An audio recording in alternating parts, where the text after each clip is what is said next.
Aterramento. Um dos objetivos do aterramento de uma instalação pode ser direcionar possíveis correntes de fuga para a terra, protegendo as pessoas e preservando os equipamentos. O aterramento fornece um caminho em paralelo para a terra, de menor resistência. Sabemos que a terra tem menor potencial. Logo, a corrente tende a ir para a terra e passará pelo caminho que oferecer menor resistência, que é pelo ramo do aterramento. Podemos afirmar, então, que quanto menor for o valor da resistência de aterramento, melhor ele será.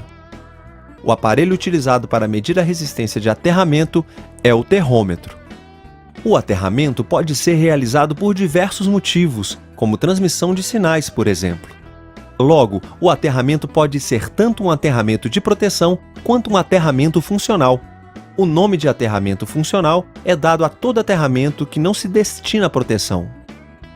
Aterramento do neutro.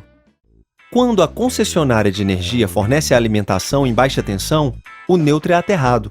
O objetivo desse aterramento não é proteção. Em um sistema trifásico equilibrado ligado em estrela, a corrente no neutro é zero.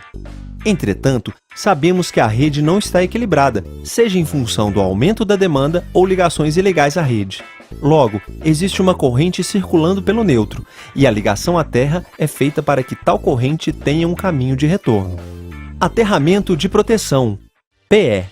A proteção contra choques elétricos por contato indireto, quando uma pessoa toca uma massa que não deveria estar energizada, mas está, é conferida em parte pelo equipamento e em parte pela instalação, pois muitas vezes a instalação possui um condutor de proteção. Entretanto, o equipamento não o possui.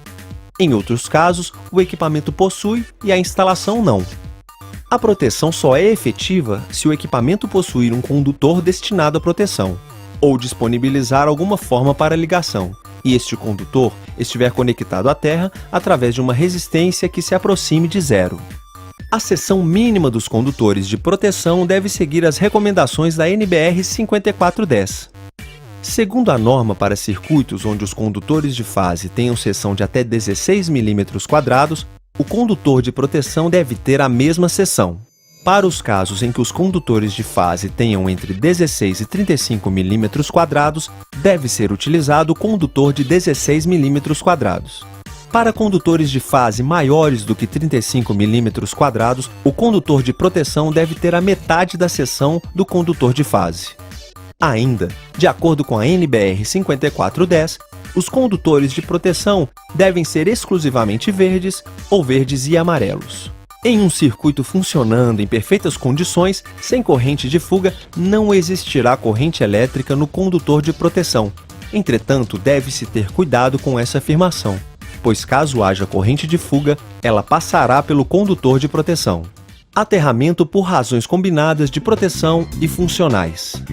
Quando for exigido um aterramento por razões combinadas de proteção e funcionais, as prescrições relativas às medidas de proteção devem prevalecer. Esquemas de ligação de aterramento em baixa tensão. Esquema TNS. Nesse esquema, o condutor neutro e o de proteção são separados ao longo de toda a instalação, mas ambos são ligados à mesma malha de aterramento. Esquema TNCS. Nesse esquema, as funções neutro e proteção são combinadas em um único condutor em uma parte do circuito. Esquema TNC. Nesse esquema, as funções neutro e proteção são combinadas em um único condutor ao longo de toda a instalação. Esquema TT. O aterramento do neutro é diferente do aterramento de proteção.